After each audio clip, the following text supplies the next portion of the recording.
Bien, estimados escuchantes, ahora comenzaremos con educación sexual y educación en el amor, también hecho por JUVID, es decir, Juntos por la Vida. Este es un diplomado en defensa de la vida y de la familia. Tomo 2. Las ideas centrales y el corrector de estilo fue José Manuel Mengazú, y la corrección ortográfica estuvo a cargo de Karen Alegría. La diagramación y el diseño a cargo de María Ordóñez Garza, y las fotografías y elementos gráficos pueden encontrarse en shutterstock.com. Las tipografías fueron varias. La primera edición fue en 2015, la segunda en 2016 y la tercera, que es la que estamos presentemente ustedes escuchando y yo leyéndoles, es la de 2018. Esto es Juntos por la Vida, Juvid. Parroquia El Señor de Esquípulas. Así que módulo 8, educación sexual y educación en el amor. El contenido de este libro es, punto 1, educación sexual, el valor de la sexualidad humana. 1.1, información sexual contra educación sexual. 1.2, características de una verdadera educación. 1.3, concepciones erróneas de la sexualidad. 1.3.1, tabú. 1.3.2, antitabú. 1.4, la verdadera sexualidad humana. 1.5, ejercicios sobre el tema de educación sexual. 2. Educación en el amor, la castidad. 2.1, ¿qué es la castidad? 2.2, castidad según el estado de vida. 2.3, castidad en la soltería. 2.3.1, preguntas frecuentes sobre la castidad en la soltería. 2.4, castidad en el noviazgo. 2.4.1, preguntas frecuentes sobre la castidad en el noviazgo. 2.5, castidad en el matrimonio. 2.5.1, preguntas frecuentes sobre la castidad en el matrimonio. 2.6, castidad en el celibato. 2.6.1, preguntas frecuentes sobre la castidad en el celibato. 2.7, ofensas a la castidad. 2.8, beneficios de una vida casta. 2.9, virtudes necesarias para vivir la castidad. 2.10, la resolución de los casos. 3. Anexos. Y aquí viene desde anexo 1, anexo 2, anexo 3, anexo 4, anexo 5, anexo 6 y anexo 7. 7 anexos en total. Así que comenzamos este rollo, estimados escuchantes. Introducción. Durante nuestra vida invertimos aproximadamente 3 años estudiando en la preprimaria, 6 años en primaria, 3 años en básico y entre 2 y 3 años de la especialización en bachillerato o en una carrera técnica, y a estos años le siguen 2 o 3 años de un título técnico o 5 años en la universidad, más todos los años invertidos en maestrías, más todos los años invertidos en doctorados, en capacitaciones, niveles profesionales, diplomados, entre otros. Ante esta gran cantidad de tiempo invertido en nuestra educación profesional, ¿cuánto tiempo hemos invertido en educarnos en uno de los aspectos más importantes de nuestra vida? Es decir, ¿qué es el amor? ¿Qué tanta importancia le hemos dado a nuestra propia educación sexual y a la que un día probablemente le vamos a dar a nuestros hijos? Es por ello que es importante despertar en nuestro interior el anhelo de educarnos en el amor y de conocer cómo se debe vivir así verdaderamente la sexualidad humana, y finalmente que esta educación nos guíe a la verdadera y plena felicidad. Y con este objetivo lo primero es tratar sobre la educación sexual y el verdadero valor de la sexualidad humana, y ya con este punto abarcado podemos hablar entonces de la educación en el amor y la castidad, finalmente haciendo referencia a la afirmación de Cicerón de cómo nada es más hermoso que conocer la verdad y nada más vergonzoso que aprobar la mentira y tomarla por verdad, que ésta sea una firme invitación a formarnos en los temas de la sexualidad y la educación en el amor, para poder experimentar lo hermoso de conocer la verdad detrás de este gran valor que Dios ha querido en la vida de los hombres. Punto 1. Educación sexual, el valor de la sexualidad humana. Inciso 1.1. Información sexual contra educación sexual. Existe una enorme diferencia entre informar y educar. De acuerdo al diccionario de la Real Academia Española, informar significa enterar o dar la noticia de algo. Ahora bien, la palabra educar se define como desarrollar o perfeccionar las facultades intelectuales y morales del niño o del joven, o por medio de preceptos y ejercicios o ejemplos, etcétera, también de los adultos y de cualquier persona. Es decir, que el informar busca únicamente el trasladar la información sobre un tema en específico, pero en cambio el educar va más allá. Eso pasa porque busca obtener resultados de la conducta, es decir, cambiar la conducta. Esto lo hace a través de utilizar esta información para desarrollar el intelecto y el discernimiento y la conducta de acuerdo a lo que se ha aprendido. Y comprender esta diferencia sí es de suma importancia, especialmente en temas como la educación sexual. De hecho, en cualquier tema que sea relevante e importante para el mejoramiento de la sociedad y de la propia persona. Pero en este punto y en este libro, lo que estamos tratando es la educación sexual. Actualmente se adquiere mucha información sexual presentada como una supuesta educación sexual, obteniendo así resultados nefastos para nuestra sociedad. Jorge Loring afirma que una información sexual insistente, como la que padecemos hoy, es de efectos negativos, porque se convierte en una excitación sexual. Entonces, ¿qué se necesita para que la información sexual sea una educación sexual? Víctor García, en La Hoz y en sus estudios sobre la sexualidad, responde a este interrogante, afirmando que la enseñanza no es nunca una educación completa porque ha de ser complementada por el esfuerzo personal y por la lucha. Y esto es especialmente cierto en lo relativo a la educación sexual. Por esta razón es necesario acudir a una verdadera educación sexual. Es una educación que haga más que presentar la información sexual. Es una educación que se enfoca en formar la voluntad, la capacidad del discernimiento, que sea una guía en la toma de decisiones y finalmente que cambie la cultura supersexualizada en una cultura basada en el amor y la verdad. Inciso 1.2. Características de una verdadera educación sexual. Inciso A. Veracidad. La principal característica de una verdadera educación sexual debe ser la veracidad, y es decir, que debe de estar basado en la verdad, en todo momento, aunque esto resulte un inconveniente o incómodo o requiera de un mayor esfuerzo. En el caso de los niños es muy fácil contar la historia de la cigüeña, no obstante en cualquier momento esos niños podrán preguntar a otros y adquirirán información que generalmente será imprecisa o confusa o en el peor de los casos una mentira.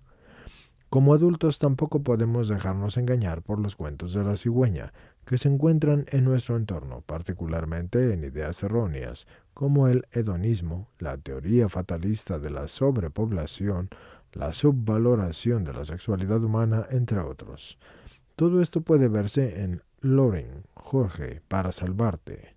46ª edición, Sevilla, Jesús de la Misericordia, 1993, página 291. Inciso B. Conocimiento. No se puede enseñar lo que no conoces, como así lo afirma el dicho popular, porque nadie sabe lo que sabe hasta que le toca explicarlo a quien no lo sabe. ¿Cómo entonces podremos dar a conocer la verdad si no la conocemos? Esto nos compromete firmemente a una formación integral sobre la sexualidad en todos los ámbitos involucrados, ya sea biológico, psicológico, afectivo, intelectual, moral y espiritual. Es importante resaltar que las fuentes de las cuales nos valemos para adquirir estos conocimientos sean fuentes fidedignas, bien fundamentadas y que enseñen la sexualidad de una forma integral.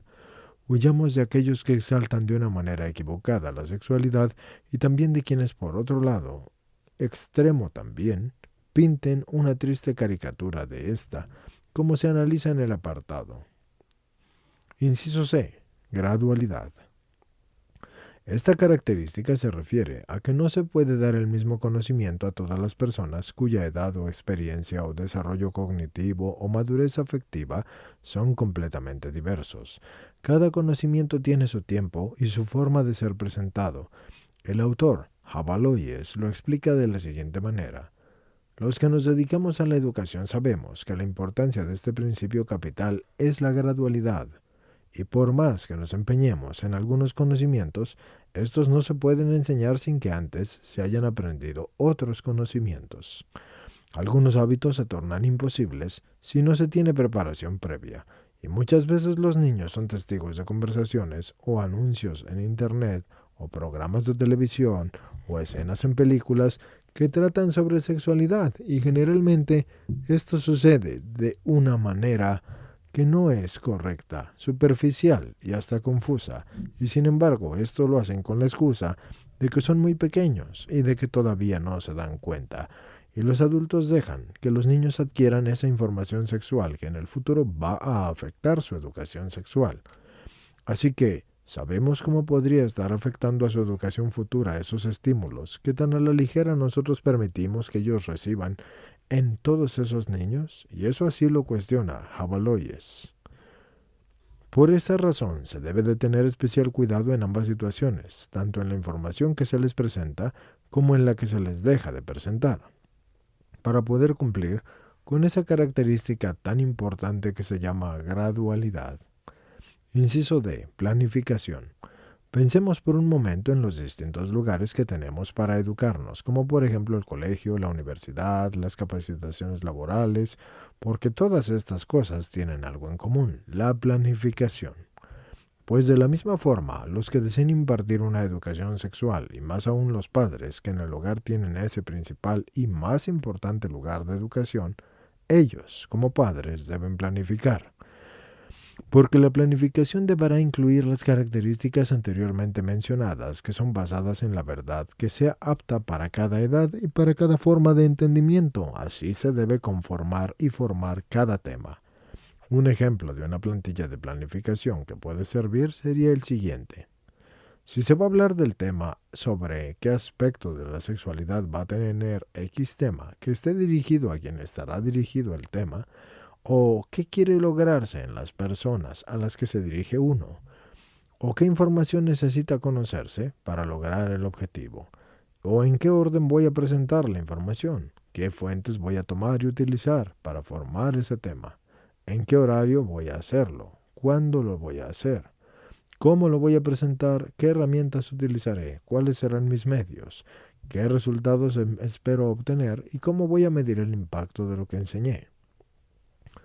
Hay un factor de vital importancia en la enseñanza, y es que para una educación bien hecha y bien impartida, y para que ésta sea verdadera y no se quede en una simple información, los educadores deben de ser los primeros que vivan de acuerdo a lo que enseñan. Así la información no va a perder credibilidad, particularmente en el campo de la educación sexual o en cualquier campo donde de verdad quieras convencer, porque la palabra explica, pero el ejemplo arrastra. Si queremos educar en la verdadera sexualidad y en el amor, debemos ser los primeros en vivir lo que enseñamos.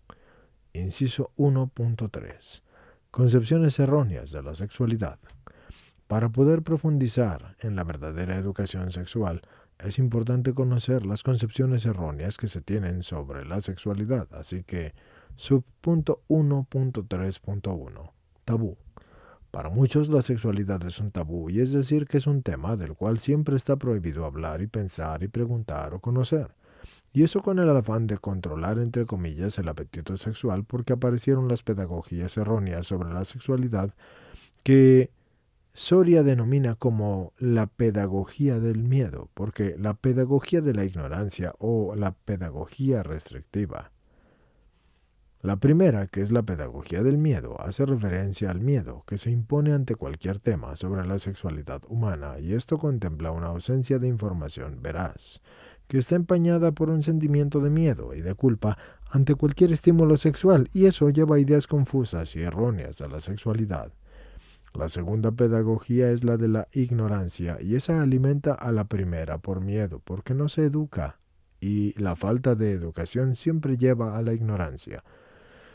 Cuando se desconoce el tema, las dudas y las inquietudes se alimentan de los prejuicios, ideas erróneas o conceptos distorsionados, y la tercera es la pedagogía restrictiva, que se basa en la concepción de una lista de prohibiciones e imposiciones que en esencia terminan siendo una negación de lo referente a la sexualidad, Ninguna de estas tres pedagogías cumple con las características de una verdadera educación sexual porque no enseñan la verdad en toda su índole y no se forman en el conocimiento necesario y no contemplan la gradualidad. Además, ninguna enseña realmente cómo educar la voluntad hacia una correcta actitud ante lo sexual, y eso partiendo del conocimiento de su valor.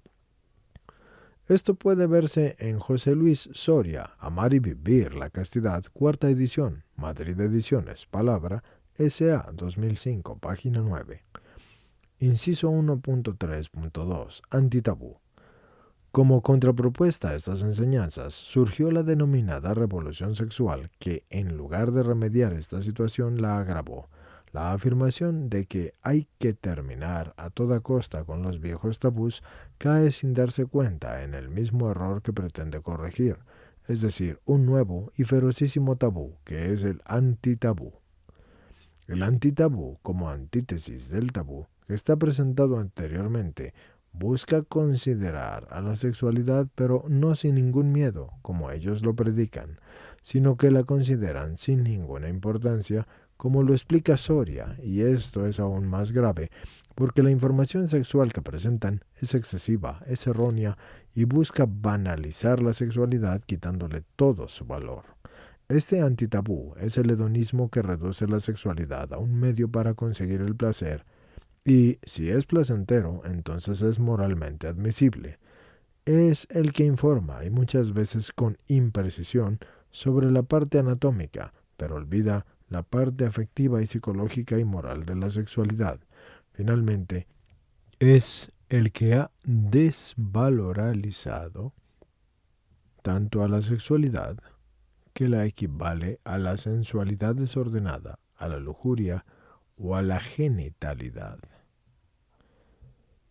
La sexualidad y todo lo que ella conlleva precede a la genitalidad, porque la sexualidad es la que origina la diferenciación genital y la supera, ya que la genitalidad no es sino un aspecto de la sexualidad. La consecuencia de estos hechos, afirma Santori, es que mientras la actividad genital está condicionada por la sexualidad, no es verdad lo contrario, y esto es que el uso o la falta del uso de los órganos y las funciones de la genitalidad no influye en absoluto sobre la virilidad o la feminidad. Este antitabú nos invade en el cine, la televisión, el internet, los libros, las conversaciones, en todo. El sexo es presentado sin importancia, como una decisión tomada a la ligera por personas que buscan un placer momentáneo y sin que tomen en cuenta el inmenso valor de la sexualidad humana. Inciso 1.4. La verdadera sexualidad humana. Conociendo los dos extremos erróneos de la forma en que muchas veces se concibe la sexualidad, pasemos a considerar cuál es su verdadero valor. Los seres humanos somos seres sexuados y se queda corto el decir que tenemos un sexo cuando en realidad somos un sexo. Es decir, que somos y debemos definirnos como hombre o mujer, de pies a cabeza y de adentro hacia afuera. Y la sexualidad nos define, y no solo en nuestras características físicas, sino también en nuestro desarrollo afectivo y psicológico, y por esta razón la sexualidad humana es integral, porque no puede contemplar únicamente una parte del ser humano, sino que lo debe de contemplar en su totalidad. La sexualidad caracteriza al hombre y a la mujer, y no solo en el plano físico, sino también en el psicológico y espiritual, con su huella y consiguiente en todas sus manifestaciones, y esa diversidad unida a la complementariedad de los dos sexos responde cumplidamente al diseño de Dios, según la vocación a la cual cada uno ha sido llamado. Eso puede verse en José Luis Soria, en su página 23. Y para los que todavía se preguntan qué es eso, es un autor. ¿De acuerdo? Y evidentemente, el libro se trata de sexualidad, pero aquí solo dice eso. La sexualidad es buena por sí misma. Casterman afirma que al crearnos como hombre y mujer, Dios creó la sexualidad para nuestro goce y para introducirnos en el misterio del amor y de la vida. Casterman, Jean Pent, ¿Cómo tener el éxito en tu vida afectiva y sexual? Madrid, Ediciones Palabra S.A., 2012, página 21. Pero para comprender correctamente la profundidad de esa realidad es necesario considerar la sexualidad humana en su plenitud, tomando en cuenta la doble dimensión del ser humano, el cuerpo, el alma y el espíritu. Así que, como pueden ver, en este libro dice doble dimensión, pero el ser humano no tiene una doble dimensión. Yo se los digo de una manera personal. El ser humano tiene 3 dimensiones: cuerpo, alma y espíritu. El cuerpo todos saben lo que es. El alma es el hálito de Dios, que nace directamente de Dios, al que Dios Padre le da personalidad, para que pueda ser esa alma la persona en sí. Es decir, tú que escuchas o yo que leo. Y el espíritu es Dios mismo infundido en el alma y en el cuerpo, porque el espíritu es Dios dando vida eterna al alma del hombre. De allí que Dios dijera: al hombre hagamos a nuestra imagen y semejanza. Y aunque les duela, los animales sí tienen un alma, pero no tienen un alma inmortal, porque el Espíritu de Dios no se les infunde de una manera infinita. Eso se los digo de manera personal, para aquellas personas que piensan que cuando un animal que quisieron mucho muere, se va al cielo. Eso no ocurre. Cuando un animal muere, él, en toda la extensión de su existencia, deja de existir, y su energía vuelve a Dios, pero ya no como el animal que era, sino como energía que vuelve a Dios. Y eso responde a la pregunta de muchas personas. Pero aquí en el libro se comete el error cuando dice doble dimensión del ser humano. El ser humano no tiene una doble dimensión, sino triple: cuerpo, alma y espíritu. Y está conformado en 5 niveles: espiritual, social, sentimental, mental y físico. Habiendo hecho esa pequeña aclaración, podemos continuar con la lectura. La sexualidad abraza todos los aspectos de la persona humana en la unidad de su cuerpo y alma, y concierne particularmente a la afectividad, a la capacidad de amar y de procrear, y de manera más general a la aptitud para establecer vínculos de comunión con otros. Esto puede verse en el Catecismo de la Iglesia Católica en el numeral 2332. Solo así se logra entender entonces que cualquier práctica sexual o información sexual que pretenda separar alguno de estos aspectos deberá considerarse como un atentado en contra de la verdadera sexualidad humana, una forma de disminuir su valor y como un concepto erróneo de la misma. Finalmente, hablando estrictamente sobre el acto sexual, este verdaderamente honrará a la sexualidad humana y la llevará a la plenitud única y exclusivamente cuando cumpla con las siguientes características y sea dentro del matrimonio. Por la unión de los esposos se realiza el doble fin del matrimonio: es el bien de los esposos y la transmisión de la vida, y no se puede separar esas dos significaciones o valores del matrimonio sin alterar la vida espiritual de los cónyuges ni comprometer los bienes del matrimonio y el porvenir de la familia. Así el amor conyugal del hombre y de la mujer queda situado bajo la doble exigencia de la fidelidad y de la fecundidad. Lamentablemente, nuestra naturaleza humana, que está corrompida por el pecado y herida por la concupiscencia que se deriva del pecado, ha desordenado el acto sexual, reduciéndolo a una mera genitalidad o a una fuente de sufrimiento, explotación, utilitarismo y pecado. Inciso 1.5. Ejercicios sobre el tema de la educación sexual. Señores, este inciso lleva 4 ejercicios largos que son útiles para las personas que deseen tener físicamente este documento, pero para efectos de practicidad, y ya que son escuchantes y yo lector, no voy a leer eso porque no tiene absolutamente nada. Es simplemente preguntas que tienen espacios en blanco para ser rellenadas con respuestas. Es así de simple. Así que a los que les interese, pueden conseguir el documento, pedirlo, bajarlo de internet o como sea el caso. Aquí, para fines prácticos, ya que esto es solo lectura, pasamos al siguiente punto, que sería el punto 2, educación en el amor, la castidad. Inciso 2.1. ¿Qué es la castidad? La palabra castidad es quizás una de las más incomprendidas y temidas en la actualidad. Muchos piensan que la castidad es un listado de prohibiciones y castigos correspondientes al ámbito sexual, y algunos creen que es exclusiva de la vida religiosa, y otros afirman que jamás han escuchado hablar de ella. ¿A qué se deben tales confusiones? Se podrá culpar a la ausencia de información, o a la mala información, o a la falta de formación. Existe mucha información sobre el tema, que está al alcance de cualquiera, por lo que no se puede culpar a la falta de información. Y por otro lado, la mala o incorrecta información sobre la sexualidad que circula en los ámbitos juveniles puede tener parte de la culpa. Sin embargo, la falta de formación o educación es la razón sobre la que recae la mayor parte de la culpa. Por ello es importante informarse y formarse sobre este tema para tener una verdadera educación en el amor. Es importante denotar que la castidad debe entenderse como la capacidad de orientar el instinto sexual al servicio del amor. Etimológicamente, castidad se deriva de castigar, tomando esta palabra, pero no en su significación actual castellana, que tiene un tono punitivo, sino en cuanto a la tarea para disciplinar algo que tiende al desorden.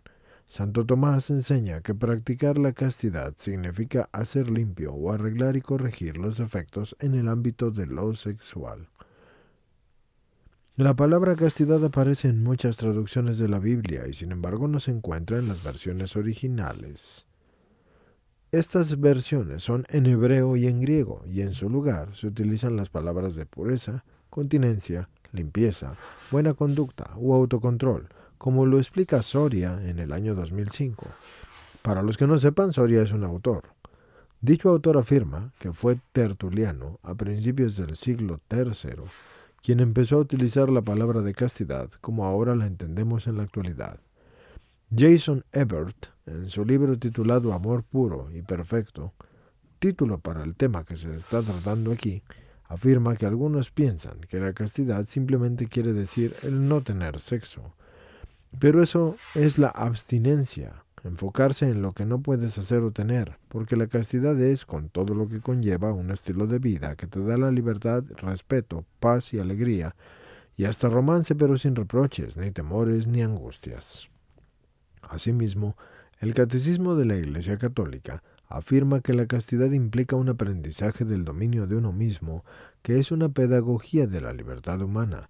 La alternativa es clara: o el hombre controla sus pasiones y obtiene la paz, o se deja dominar por sus pasiones y se hace desgraciado. Como se puede analizar lo expuesto, la castidad se define eminentemente en un sentido positivo, haciendo alusión al dominio sobre uno mismo y brindándole el justo valor a la sexualidad, y consiguiendo así la verdadera libertad. Por lo tanto, la castidad tiene tres aspectos vitales a considerar. El primer aspecto es su definición positiva y el segundo aspecto es su dimensión cultural. El libro de Jason Ebert es Amor Puro, primera edición, Denver Totus Tuus Press, LLC 2013, página 4.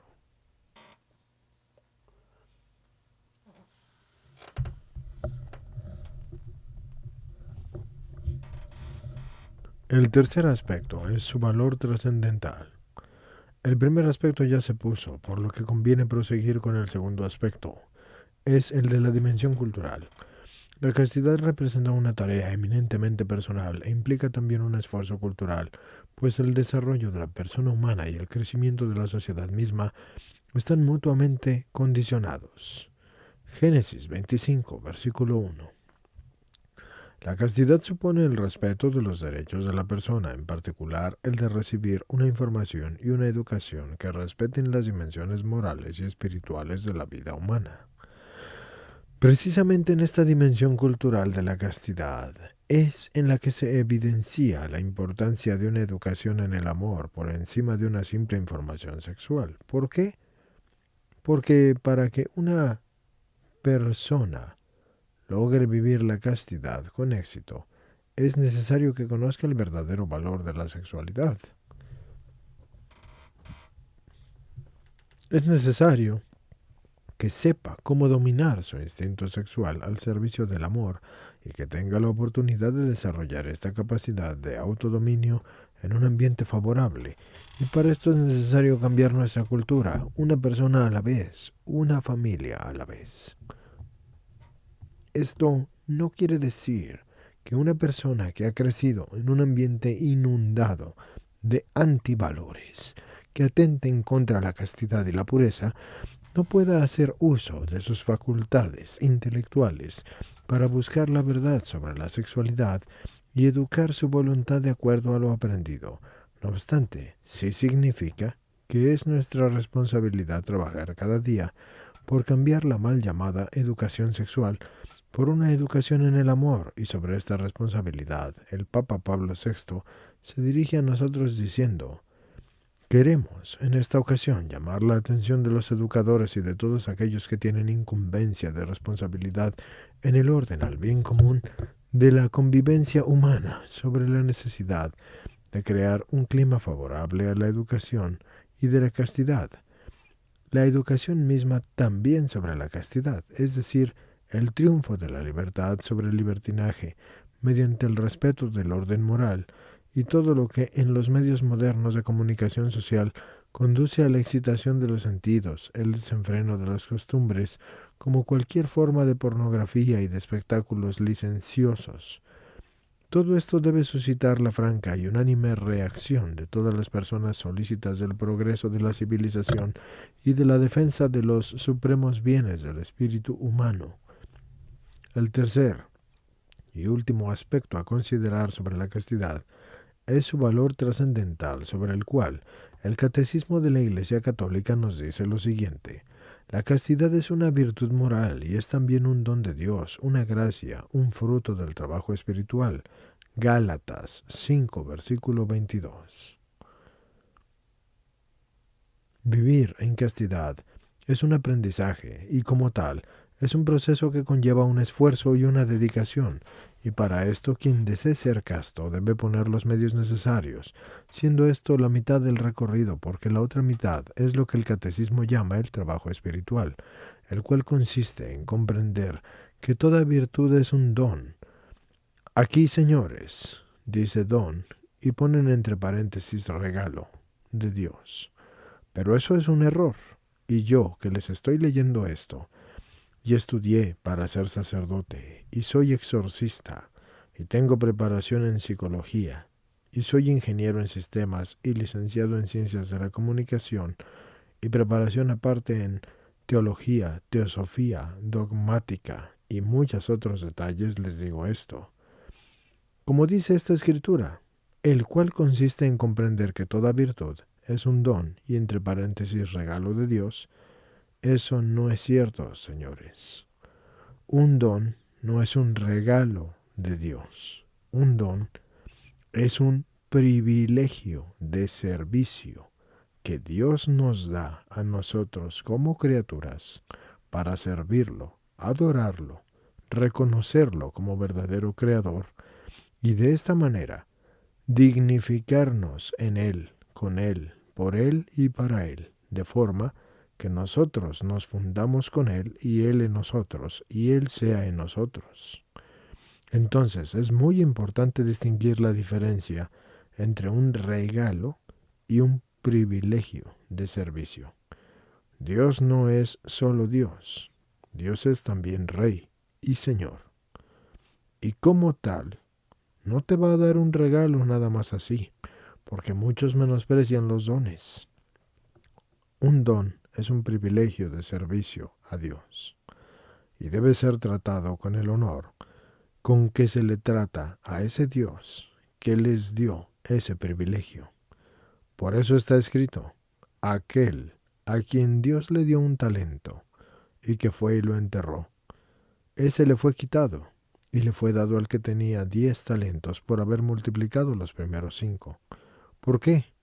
Porque fue hallado digno ante Dios de poder usar esos privilegios que el Señor le había dado para servirlo, adorarlo, reconocerlo como verdadero Dios y de esta manera dignificarse como criatura.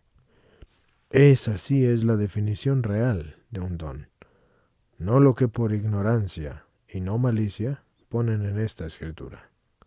Después de haberles hecho esa pequeña corrección, continuamos con la lectura. Por lo que debe buscarse incesantemente en la oración y en las prácticas piadosas, de acuerdo a la propia disposición, y este punto se profundizará en el apartado 2.9, que significa virtudes necesarias para vivir la castidad. Punto 2.2. La castidad según el estado de vida. Todas las personas están llamadas a vivir la castidad, independientemente de su estado de vida y vocación o profesión, y esto se debe a que todos los seres humanos somos seres sexuados, por lo que debemos dominar y ordenar esta característica de nuestra naturaleza de acuerdo a nuestro estado de la vida. La castidad, es específica en la soltería, la castidad en el noviazgo, la castidad en el estado matrimonial, e inclusive en el celibato apostólico, porque todas estas castidades cumplen con las características de una castidad común, pero sí tienen características que son exclusivas de cada estado o vocación, y a continuación se desarrolla cada una. Punto 2.3. La castidad en la soltería. Si quieres amor, entonces la palabra más importante que tienes que aprender es no, diciéndole no a las piraterías, que esas se disfrazan como amor, porque les estás diciendo sí al verdadero amor. Cuando se necesita poner este límite, hay que ser claros y decididos y seguros y firmes, así que asegúrate de decir no con tus palabras, pero también con tus acciones. Jason Ebert, Amor Puro, primera edición, Denver Totus Press, LLC 2013, página 47. Un actor de cine internacional, de series estadounidenses y de telenovelas mexicanas, y además cantante internacional y modelo para marcas de ropas importantes y productor cinematográfico, a pesar de ser atractivo y tener fama y dinero, y un prometedor futuro por delante, desde el año 2003 decidió vivir en la castidad, Eduardo Verástegui. Tremendo ejemplo para todos los solteros de hoy. En una entrevista concedida el 14 de abril de 2013 al programa 12 Mujeres sin Piedad en el canal de Intereconomía, Verástegui presentó una afirmación reveladora. La castidad te convierte en un visionario porque ves una fotografía del futuro que te apasiona en el presente. La fotografía es tu noche de bodas, tu matrimonio, y en honor a esa visión y a esa mujer, eres tú quien empieza a preservarse.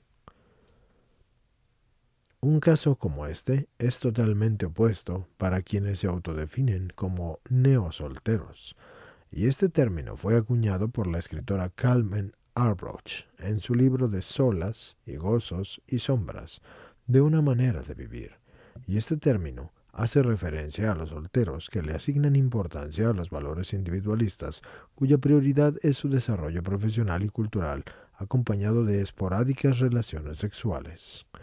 La soltería es una etapa de libertad, pero no de libertinaje. Es una etapa de aprendizaje y de crecimiento, pero no es para conocer íntimamente ni tampoco aumentar el número de las parejas sexuales.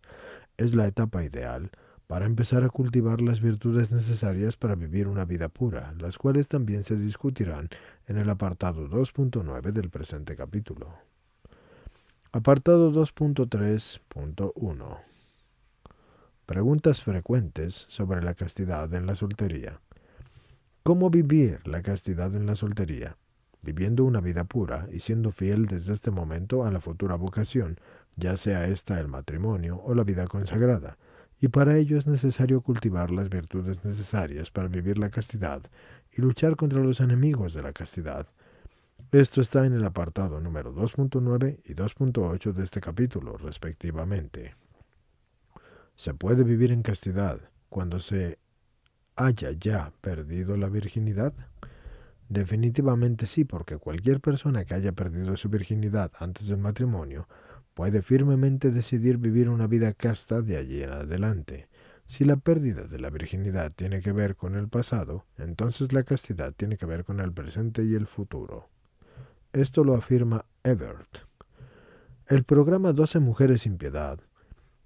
Está la entrevista a Eduardo Verástegui en YouTube, en línea, en precisamente youtube.com. Simplemente búsquenla. El espectador de los neosolteros. Esta es una elección de vida alternativa, y lo repito, neosolteros. Es una elección de vida alternativa. También puede ser visto en línea. Está disponible en www.elespectador.com, así que también pueden buscarlo. Y en cuanto a la afirmación de cómo la castidad se puede vivir a pesar de que se haya perdido la virginidad, esto lo dice Jason Evert en Amor Puro, primera edición, Denver Totus Tus Press LLC 2013, página 24. Quien ha perdido su virginidad tiende a buscar un falso consuelo en el vicio de involucrarse en más relaciones sexuales durante su soltería, y corren de una relación física a otra, pensando que el placer y la emoción y la aventura llenarán la necesidad del amor. La pureza será la única que satisfaga esa necesidad de amor, como coquetear con quien te guste. Eso puede ser hecho aun si es que decides vivir la castidad. Así que es importante diferenciar el coqueteo puro del coqueteo desordenado, porque el primero es sutil, elegante y ordenado. Busca agradar a quien se percibe como una persona virtuosa y de valores para poder crecer en el conocimiento mutuo y así darse la oportunidad de entablar una relación seria y formal que se considera que podría encauzarse en el futuro en un matrimonio, pero en cambio, el segundo flirteo busca más que todo provocar y atraer las miradas y los pensamientos impuros para conseguir una atracción física pasajera. El coqueteo desordenado es la negación misma del amor y por lo tanto no puede formar parte de la vida de un soltero que quiere vivir firmemente la castidad. Por su misma naturaleza, ese coqueteo es una mentira. Amar para un rato no es amar. Ese coqueteo es la negación misma del amor y una de sus caricaturas más tristes. ¿Y si me quedo solo o sola por vivir en castidad? Muchos temen quedarse solos por vivir su soltería en castidad y otros tantos dejan de vivir la castidad en su soltería por solamente el miedo de quedarse solos. Esto puede saberse a través de Jorge Loring en su página 395. Es decir, cuando decimos quedarse solos, en realidad el soltero que vive en castidad está cultivando el verdadero amor y así crece cada vez más en esta virtud. Si tú estás soltero, entonces no es el momento de pensar apasionada y ansiosamente en el matrimonio, sino que es el momento de llegar a ser una mejor persona, declara el padre T. G. Morrow. Además aconseja que para disfrutar la soltería se debe confiar en Dios. De manera muy personal les digo que esa es la clave, señores que escuchan, y señoras y señoritas, estimados escuchantes. Esa es la clave, pero no solo para esto, para todo. Si quieres bien vivir, si quieres bien existir, la clave está en esas tres palabras. Confiar en Dios. Crecer en la fe, rodearse de gente afín en los ideales de la fe, crecer profesionalmente, aprender a vivir sencillamente y utilizar mejor el tiempo. Las bases para un matrimonio. Toda relación de noviazgo sí posee tentaciones de faltar a la castidad, tanto con una relación sexual prematrimonial como con muestras de afecto que lleven a una excitación sexual, y todo ello tenemos que evitarlo en el noviazgo para poder vivir una relación plenamente pura. Punto 2.4.1. Preguntas frecuentes sobre la castidad en el noviazgo. ¿Qué pasa si solo uno de ellos está convencido de vivir en castidad? Es imprescindible que los dos involucrados estén convencidos de querer vivir un noviazgo casto. Como ya se afirmó, la castidad contempla tres aspectos vitales: su definición positiva, su dimensión cultural y su valor trascendental. Si los dos no están convencidos, entonces estos tres aspectos no se cumplen. Inciso A. La definición positiva. Para el que no está convencido, el vivir la castidad se va a convertir en una lista de prohibiciones que es impuesta por su pareja. Inciso B. La dimensión cultural es el cambio de la sociedad y debe empezar en la pareja. ¿Y de qué otra forma va a poder cambiarse la cultura? Inciso C. El valor trascendental es comprender que la castidad se alcanza gracias a la ayuda de Dios y requiere que estés convencido para realizar un esfuerzo personal para buscar dicha ayuda. Finalmente, ambos deben de ser una ayuda mutua para vivir la castidad y no deben de ser una piedra de tropiezo, porque quien no esté convencido, ya sea el hombre o la mujer, tenderá a aprovecharse de cualquier ocasión de debilidad del otro. Así que ¿hasta dónde podemos llegar? Con base en los argumentos anteriores a favor de la castidad, es evidente que el sexo prematrimonial es contraproducente para una relación en castidad. Sin embargo, existen varias manifestaciones de amor que son estimulantes y que no llegan a consumar el acto sexual, pero que atentan contra la castidad de la misma manera. Cualquier excitación sexual consentida fuera del matrimonio directamente actúa contra la castidad en el noviazgo. Santo Tomás de Aquino, en la Suma Teológica, afirma que al ser la fornicación un pecado mortal, así como otros muchos pecados de lujuria, se sigue que en tales pecados no solo se consiente el acto, sino que también el placer consentido es un pecado mortal. En consecuencia, cuando se producen besos y caricias para este placer, se sigue que esos son pecados mortales y por tanto en la medida en que son lujuriosos, son pecados mortales. Por consiguiente, lo que se debe evitar son las ocasiones de pecado como los besos impuros y prolongados, las invitaciones a quedarse a dormir con la excusa de que no pasará nada, los momentos de lugares oscuros y solitarios, las expresiones desmedidas de amor en público, las caricias estimulantes, los abrazos impuros, las conversaciones e imaginaciones impuras, entre otros. Y todos ellos actúan nocivamente contra la castidad, la prudencia y el verdadero amor. Así que, ¿qué podemos hacer dentro de un noviazgo casto para tener un romance? La unidad de medida para las expresiones de cariño en un noviazgo debe de ser el mirar a la persona en toda su integridad y no solo su cuerpo como un objeto. Por ejemplo, en un noviazgo casto, si existen los besos y los abrazos, sí, pero son castos y son puros. También existen las muestras de cariño y de ternura, como tomarse de la mano, un abrazo, una caricia delicada en el brazo, mas sin embargo el recurrente y en muchas veces incontrolable contacto físico lleva a la persona a un deseo de poseer y lo desvía de la acción de conocer, escuchar y amar.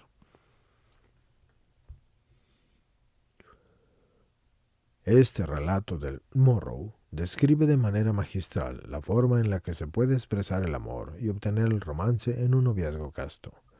Un joven de 30 años vino a verme después de uno de nuestros seminarios sobre las salidas cristianas en un mundo supersexualizado y me preguntó, bien, ¿cómo debería entonces despedirme de mi novia?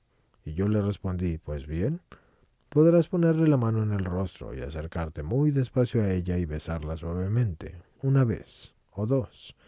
Entonces le das un gran abrazo lento, presionando tu mejilla contra la suya y sintiendo el calor, como un modo de proclamar tus cálidos sentimientos hacia ella. Luego quizá puedes decir algo como, eres tan valiosa para mí, y luego le das las buenas noches, y la besas una vez más lentamente, cariñosamente, como si tú temieras romperla si es que no tienes cuidado. ¿Hay un cariño más romántico que el de un beso de despedida? En absoluto. Si una pareja ha salido durante algún tiempo, él, cuando llega a recogerla, debería darle un abrazo y un beso breve pero tierno en la mejilla y debería de besarle la mano en vez de cuando. Cuando se pasean, debería de tocarle la cara o la mano en algún momento, y en ocasiones debería de pasarle el brazo por encima del hombro o acariciarle el pelo. Los abrazos lentos y cariñosos son actos que simbolizan poderosamente la unión. La joven entonces debería de ser capaz de mostrarle también su cariño, especialmente si le ha dado motivos para que confíe en su amor por ella, así que podría apoyar su cabeza en el hombro de él mientras ven una película, o podría tocarle suavemente la mano o besarlo cariñosamente en la mejilla, y este debería de ser el límite de las expresiones físicas de amor en el noviazgo. ¿Qué pasa si ya estamos comprometidos? Cuando una pareja está comprometida, no adquiere ningún derecho de matrimonio. Las condiciones de castidad en el noviazgo se mantienen hasta el día en que contraigan el sacramento del matrimonio.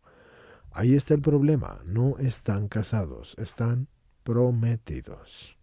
El hecho de estar prometidos significa que van a pasar juntos un tiempo para evaluar su relación, y eso no significa una entrega. Están pensando en casarse, pero no están casados.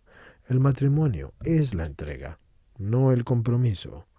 Así que no te entregues hasta que te entregues. Y entonces, cuando te entregues, entrégate del todo. Punto 2.5. Castidad en el matrimonio. La auténtica castidad no consiste en el aliento hasta encontrar una válvula de escape lícita. Es una virtud necesaria durante toda la vida. Es vivir en paz con tu apetito sexual, tanto si estás casado como si no lo estás. No es una solución a corto plazo, sino una parte de la auténtica vida cristiana. El matrimonio no es una válvula de escape y tampoco es el fin de la carrera. No es el fin de la carrera en la castidad, sino que es el principio de la castidad propia de la vocación del matrimonio. El matrimonio es el escenario de la mayor unión entre un hombre y una mujer que pueda existir en la tierra. Por eso es llamado el acto conyugal. El Catecismo de la Iglesia Católica explica la sublimidad del acto conyugal. Cada uno de los dos sexos es como una dignidad igual, aunque distinta en manera. Es imagen del poder y de la ternura de Dios, y la unión del hombre y de la mujer en el matrimonio es una manera de imitar en la carne la generosidad y la fecundidad de nuestro Creador, y todo lo que eso conlleva. Por tanto, la castidad en el matrimonio consiste en realizar el acto conyugal manteniendo en él el valor que Dios le ha dado y el significado unitivo y el procreador. Inciso 2.5.1. Preguntas frecuentes sobre la castidad en el matrimonio. ¿Qué características tiene el amor casto de unos esposos? El Santo Padre Pablo VI, en la encíclica Humana Vitae en 1968, presenta 4 características vitales del amor conyugal para que sea verdadero e indispensablemente casto. Tiene que ser libre acto de la voluntad. Tiene que tener una total entrega completa y generosa de uno hacia el otro y del otro hacia el uno. Tiene que ser fiel, exclusivo, hasta que la muerte lo separe. Tiene que ser fecundo y no quedarse entre los esposos, sino trascender hacia las nuevas vidas. ¿Cómo se puede faltar a la castidad en el acto sexual entre los esposos? El acto sexual está reservado precisamente para el matrimonio. Incluso el Catecismo de la Iglesia Católica afirma que los actos con los que los esposos se unen íntima y castamente entre sí son honestos y dignos, y todo lo que eso conlleva. Esto está en el Catecismo de la Iglesia, en el numeral 2362. Sin embargo, se puede faltar a la castidad en el acto sexual entre los esposos cuando dicho acto no cumple las 2 características propias del acto, que son las de la unión y la fecundidad. Por la unión de los esposos se realiza el doble fin del matrimonio, el bien de los esposos y la transmisión de la vida y todo lo que eso conlleva. Así el amor conyugal del hombre y de la mujer queda situado bajo la doble exigencia de la fidelidad y de la fecundidad, por lo que se puede concluir que las ofensas claras a la castidad en el matrimonio son el adulterio y la infidelidad, incluyendo a las personas separadas que le deben fidelidad a su cónyuge y los métodos artificiales de planificación familiar. ¿Qué pasa si uno de los cónyuges no es capaz de procrear por una condición médica o una deficiencia biológica? ¿Ya no pueden tener entonces relaciones sexuales? Los matrimonios con problemas de fertilidad sí pueden tener relaciones sexuales siempre y cuando cumplan las condiciones de fidelidad y fecundidad, que no siempre son sinónimo de fertilidad. La Constitución Pastoral Gaudium et Spes en el numeral 50 explica claramente que el matrimonio no es solamente para la procreación, sino que la naturaleza del vínculo indisoluble entre las personas y el bien de la prole requieren que el amor mutuo de los esposos mismos se manifieste ordenadamente y progrese y vaya madurando. Por eso, si la descendencia tan deseada a veces faltara, sigue entonces el pie el matrimonio como una intimidad y una participación de la vida toda y conserva su valor fundamental y su indisolubilidad. Todo esto puede verse en el Catecismo de la Iglesia Católica, numeral 2335, y en el compendio número 2363, y también lo dice Loring S. Jorge en su página 612. Cualquier matrimonio que se encuentre en esa situación, sin olvidar que los hijos son un don y no un derecho, y si recuerdan, ya les había dicho que es un don, un privilegio de servicio. ¿Y qué hace un matrimonio si no es servir dentro de sí mismo a sus hijos, a su esposa, a su esposo? Entonces, si se cumple la parte que dice, trata a tu prójimo como a ti mismo y amaos los unos a los otros como yo les he amado. Entonces un don no es un regalo, es un privilegio de servicio. Continuando con la lectura.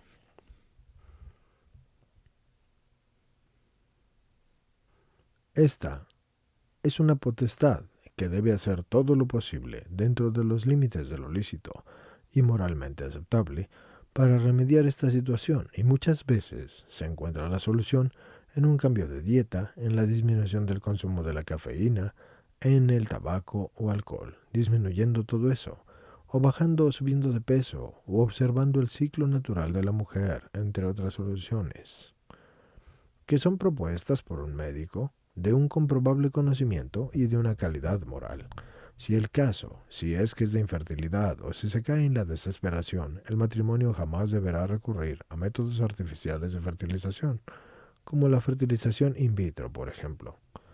Punto 2.6. Castidad en el celibato. ¿Por qué hay eunucos que nacieron así del seno materno y hay eunucos que se hicieron tales a sí mismos por el reino de los cielos? Quien pueda entender esto, que lo entienda. Mateo 12, versículo 19. Esta particular castidad contempla guardar la abstinencia y la pureza durante toda la vida por el reino de los cielos. Es una opción de vida escogida libremente y que se vive dentro del contexto de una vida consagrada, y es una elección libre que conlleva la renuncia al matrimonio terrenal eligiendo a Cristo como esposo único. Inciso 2.6.1. Preguntas frecuentes sobre la castidad en el celibato. ¿El celibato es solamente quedarse soltero y vivir en abstinencia? La respuesta a esa pregunta ya sabemos que es un tajante no, porque San Juan Pablo II en su carta apostólica Mulieris Dignitatem afirma que dejarlo todo y seguir a Cristo no puede compararse con el simple quedarse soltero o célibe, porque la virginidad no únicamente se limita al no, sino que contiene un profundo sí en el orden esponsal al entregarse por amor de un modo total e indiviso. El que opta por el celibato atiende el llamado de Dios de dejarlo todo para seguir a Cristo y dedicarse completamente a la construcción del reino de los cielos, y en atención a este llamado, la persona que libremente opta por esto también dice sí quiero, y consuma esa unión esponsal, libre y total y fiel y fecunda, en el sentido espiritual con Cristo, que es el esposo y la iglesia es su esposa. Esto lo dice San Juan Pablo II en su carta apostólica Mulieris Dignitatem el 15 de agosto de 1988. En Guatemala, Ediciones San Pablo, número 20. ¿Y por qué se habla de casarse con Cristo o con la Iglesia? Jason y Cristalina Ebert, junto con B. Butler, ofrecen una respuesta clara y contundente a ese cuestionamiento. Todo el mundo está llamado al matrimonio y todo lo que eso conlleva. Cuando un sacerdote es ordenado, elige a la iglesia como su esposa, y cuando una mujer ingresa a la vida religiosa, la está desposando el mismo Cristo. Como una novia, ella lleva un velo como un signo visible de su unión matrimonial con Jesús, y entre otras cosas estas expresiones de la vocación célibe son recordatorios de que el cielo será una boda eterna entre Dios y su esposa, la Iglesia. Este carácter esponsal de la vida consagrada también puede observarse en el sacerdote, quien al igual que un esposo porta un anillo como el signo de su unión esponsal con la Iglesia. Por su parte, las mujeres que se consagran a la vida religiosa en algunas órdenes religiosas, al igual que una esposa, toman un apellido como un símbolo de la unión esponsal. Por ejemplo, Santa Teresa de Jesús, Santa Teresita del Niño Jesús, Sor Teresa de la Santísima Trinidad, entre otras. ¿Por qué el celibato niega la sexualidad, siendo esto un don de Dios?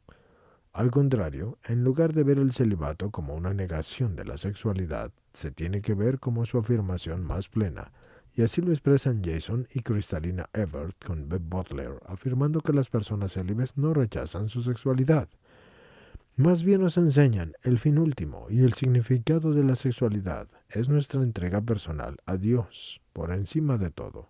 Algunas páginas más adelante explican que el amor es un don de entrega, ya sea una esposa o un esposo humano, o ya sea a Dios y a la Iglesia a través del celibato, pero solo una persona que tiene un dominio sobre su sexualidad es capaz de donarse. Por lo tanto, el celibato es la afirmación del fin último de la sexualidad que busca poseerse para poder donarse. Inciso 2.7. Ofensas a la castidad.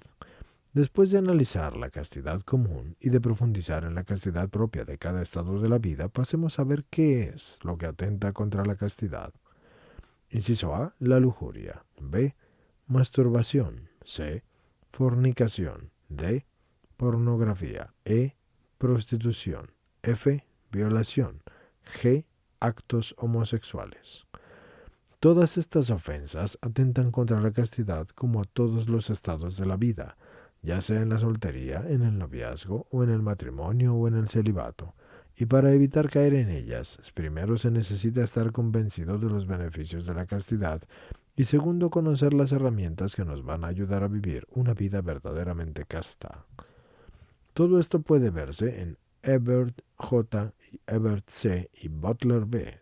Teología del Cuerpo para Jóvenes, primera edición Barcelona, Editorial Casals S.A. 2012, páginas 132, página 133 y página 135. Inciso 2.8. Beneficios de una vida casta.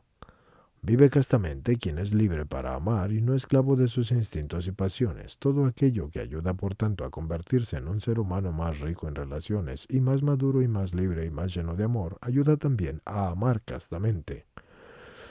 El principal beneficio de vivir en castidad, tanto para los hombres como para las mujeres, es conseguir la plenitud de su dignidad humana, ya que tendrán el dominio sobre sí mismos como seres humanos integrales, porque la castidad logra que la sexualidad llegue a su máxima expresión, reservándola para el matrimonio, en donde se cumplen la doble exigencia para obtener su plenitud, y la fidelidad y la fecundidad.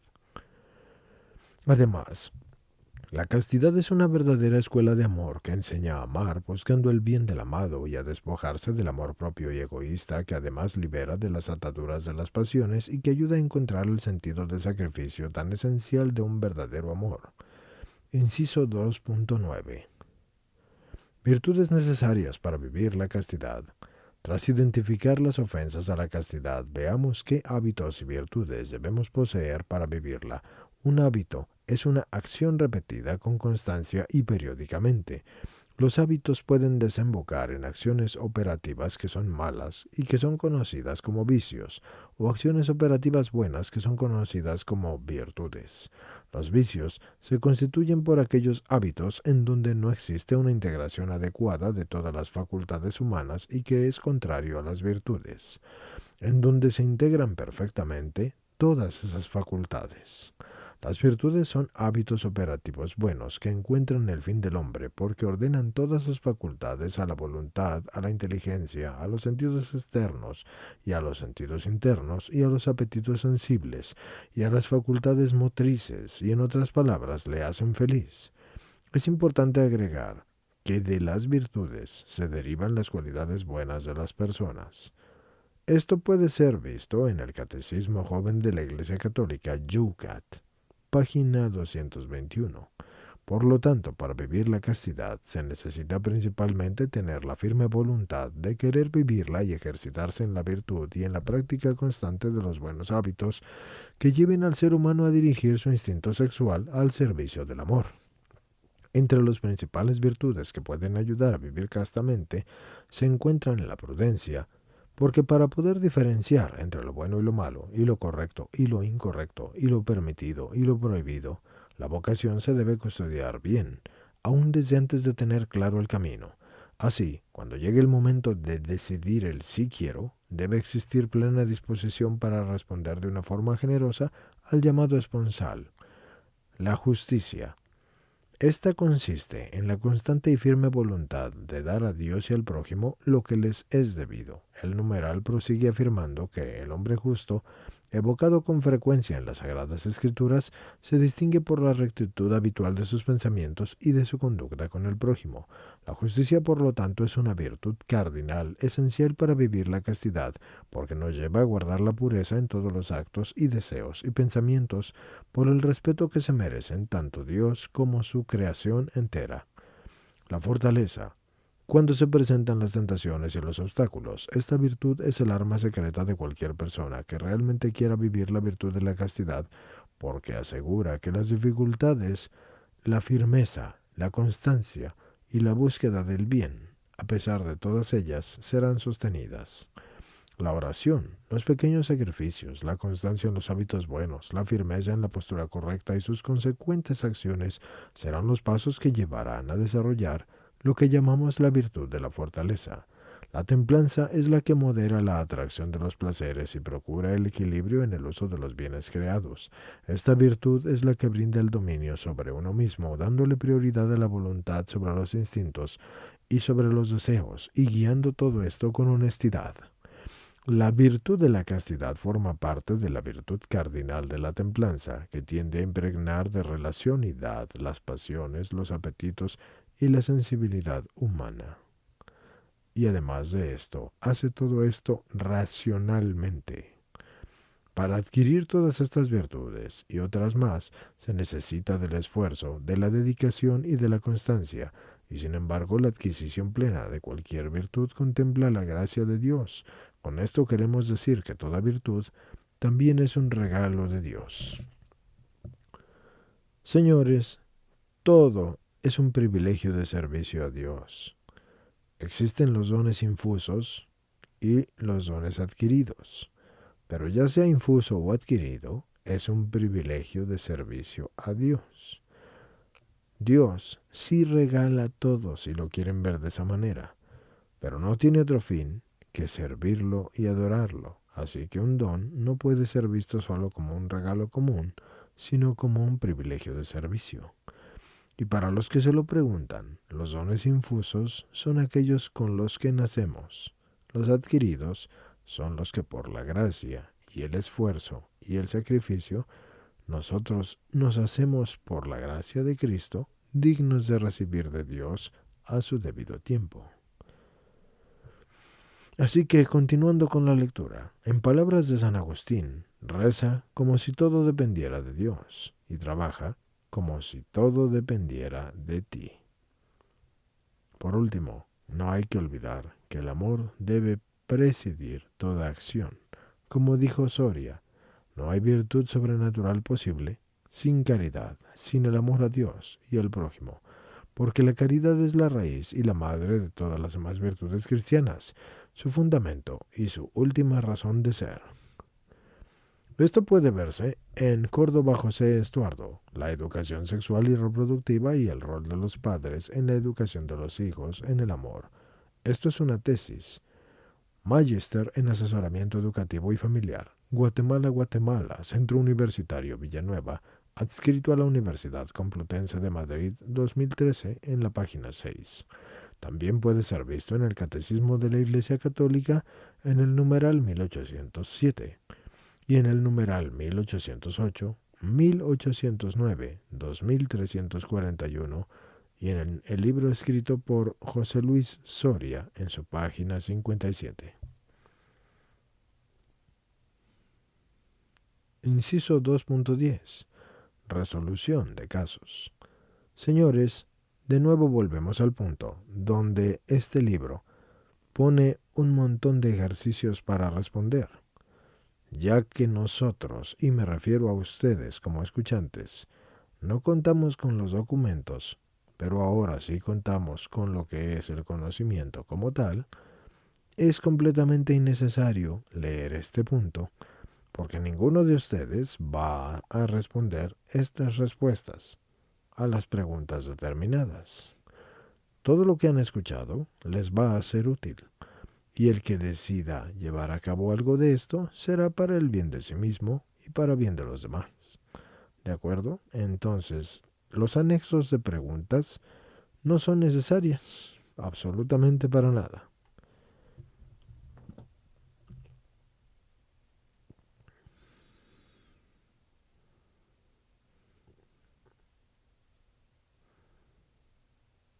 Eso nos lleva, estimados escuchantes, al final del libro, porque efectivamente este es el final del libro, ya que todo lo demás son los ejercicios.